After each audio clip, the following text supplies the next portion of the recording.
আমরা মনে করি নামাজগত অবস্থায় মারা গেছে উত্তম মৃত্যু, বাবারে খানা খাইতে যে মারা গেছে এটা উত্তম মৃত্যু। সড়ক দুর্ঘটনায় মারা যায়, গমের ঘরে মারা যায়, কত না দুর্ঘটনায় মারা যায়।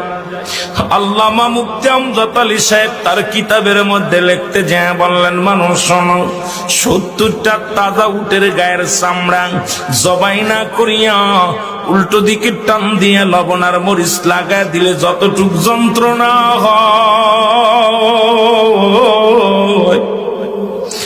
এর চাইতে 70 গুণ যন্ত্রণা হলো একটা সাধারণ মৃত্যু।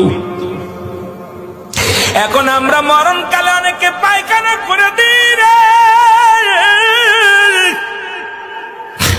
মরণের সময় অনেকে প্রস্রাব করে দিই। অনেক দাদা বাবার চোখটা বড় বড় হয়ে গেছে মরণের সময়। অনেকের মরণের সময়, মুসলমান শুনে নাও, অনেকের মরণের সময় এই দুটি অমুসলমান জিহ্বাটা বাইর হয়ে গেছে। তাদের মরণটা কত কঠিন হয়। সহজ মৃত্যু যদি এত কঠিন হয়, কঠিন মৃত্যুটা কত কঠিন।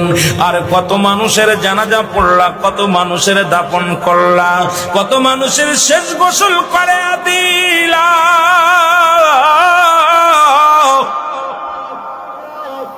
আজকে একবারও চিন্তা করলে না তোমার গোসল কে করাইবে, তোমার কবর কে খুঁড়বে, তোমার জানাজা কে পড়বে রে মুসলমান, তোমার কে তোমার দাফন করবে? আল্লাহ, এই কার জন্য তুমি সুদ খাও, কার জন্য ঘুষ খাও, কার জন্য জিনা ব্যভিচার করো, কার জন্য মিথ্যা মামলা দাও, মিথ্যা কথা বলো, কার জন্য পরের বউ ভেঙে নিয়ে যাও, কার জন্য তুমি অন্যায় পথে পা বাড়াইলা, দুনিয়ার সম্পদ করলাও। এই দুনিয়ার সম্পদ খাবে লোকে, তোমার দেহটা খাবে পোকে। এই দেহ কেন তোমার পোক পাকালিতে খেয়ে ফেলবে? ও মুসলমান, এমন দেহ করো যে দেহটার মধ্যে পোকা লাগবে না, যে দেহটার মধ্যে কোনো পোকামাকড় এসে লাগবে না, সাপ বিচ্ছু লাগবে না। আজকে দুনিয়ার মধ্যে পাপের রাজ্য করলাম, এই সম্পদ ছেলেরা ভাগাভাগি করে নিবে, মেয়েরা ভাগাভাগি করে নিবে, ভাই ভাগাভাগি করে নিবে, কিন্তু তোমার পাপের ভাগটা কেউ নিবে না রে মুসলমান। আজকে কেন এত পাপ রাজ্যে তোমরা পা দাও? কেন তোমরা নামাজ পড়ো না? কেন রোজা রাখো না? কেন তোমরা শরীয়তের বিধান মানো না?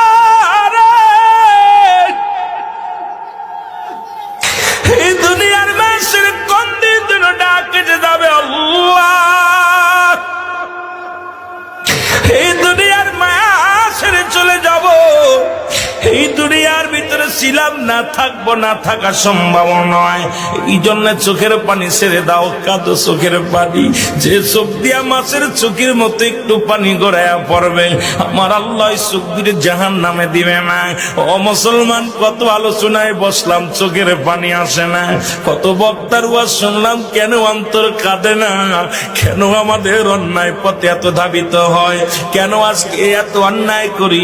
একবার বয়াদা করে মুসলমান, ছোট্টবেলা থেকে শুনলাম, বাবাই কয় মানুষের মতো মানুষ হতে হবে, দাদাই কয় মানুষের মতো মানুষ হতে হবে, উস্তাদ কয় মানুষের মতো মানুষ হতে হবে। ও মুসলমান, গুরুজন কয় মানুষের মতো মানুষ হতে হবে। আপনিও মানুষ, আপনার বাবাও মানুষ, আপনিও মানুষ, আপনার মায়ও মানুষ, আপনিও মানুষ, আপনার উস্তাদও মানুষ, আপনিও মানুষ, আপনার পীর সাহেবও মানুষ। কেন আপনাকে মানুষের মতো মানুষ হতে বলেছিল? আজকে বুঝতে পারি রে মুসলমান, কেন বলেছিল। এই কেনর জবাব এখন বুঝতে পারি। কেন বুঝতে পারলাম শুনে নাও। আজকে ডক্টর এমবিবিএস ডাক্তার পাস করি আইসা রে,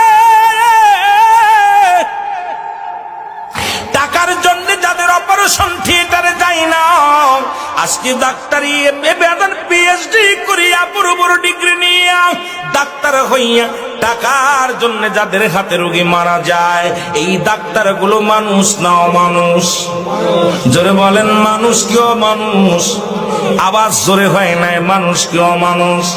এই মানুষ হইয়া ও মুসলমান শুনে নাও, অনেক টাকা পয়সা বানাইয়া বিদেশ থেকে ডিগ্রি আইনা অফিসে চাকরি পাইলা, সরকার বেচারা ৮০,০০০, ১,০০,০০০ টাকা, ৯০,০০০, ৫০,০০০ টাকা তাদের বেতন দেয়, তারপরও সে ঘুষ খায়। এই ঘুষখোর বেচারা মানুষ কি অমানুষ? জোরে বলেন, মানুষ কি অমানুষ? আইরে আমাদের দেশ নাই, আজকে পিয়নের হয় ৪-৫টা বাড়ি। আমার দেশে অনেক পিয়ন আছে রে মুসলমান, এই পিয়নের 10টা বাড়ি, তার বেতন হলো ৭,৫০০ টাকা।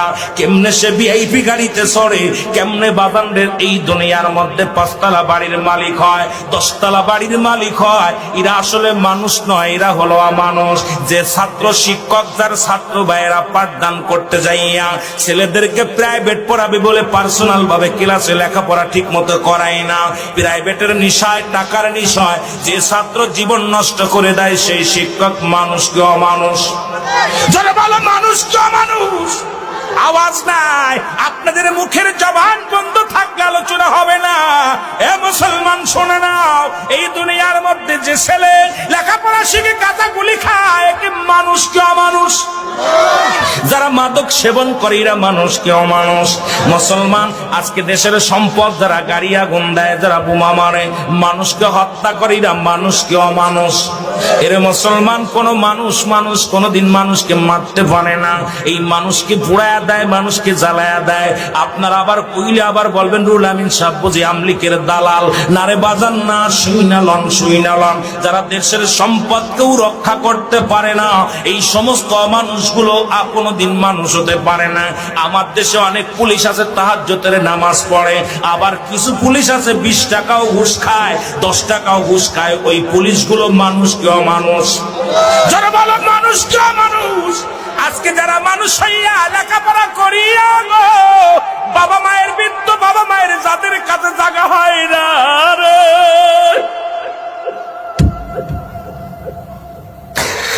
আজকে যারা বাবার জায়গা হয় না, মায়ের জায়গা হয় না, আমার দেশে প্রায় 90% সন্তান বাবা মার ভাত দেয় না। বাবা মা তাদের কাছে বোঝা হয়ে গেছে, কত কষ্ট করে লেখাপড়া করাইলো, কত কষ্ট করে তাদের জীবন গড়লো। এই সন্তানগুলো মা বাবার তাদের খোঁজ নেয় না। এরা মানুষ কা মানুষ? আরো জোরে বলো, মানুষ কা মানুষ? এই আজকে এখন আপনি বুকে হাত দিয়ে বলেন কয়টা মানুষ এখানে বসে আছেন, তারপরে ওয়াজের ময়দানে বসেন। আগে আপনি একবার বুকে হাত দিয়ে বলেন আপনি মানুষ হতে পারছেন কিনা। আপনি দুনিয়ার মধ্যে যত ফিতনার মধ্যে, দুনিয়ার মধ্যে ঝামেলার মধ্যে, আজকে আপনার কথা দ্বারায় মানুষ শান্তি পায় না, আপনার ব্যবহারে কষ্ট পায়, আপনার ব্যবহারে প্রতিবেশীর সুখ নাই, আপনার ব্যবহারে এলাকাবাসীর সুখ নাই। আপনি কেমন মানুষ, কেমন নেতা গো মুসলমান? তুমি নেতা হইয়া ঘুষখোর বদমাইশ সেই শুই না লও, আজকে বুকের হাত দিয়ে একবার এখানে বলতে পারবা কয়টা মানুষ জান্নাতের বাগানে বসেছেন? আমরা পৃথিবীর মধ্যে 99% মানুষই অমানুষ হয়ে গেছি। ধরে বলেন ঠিক কিনা?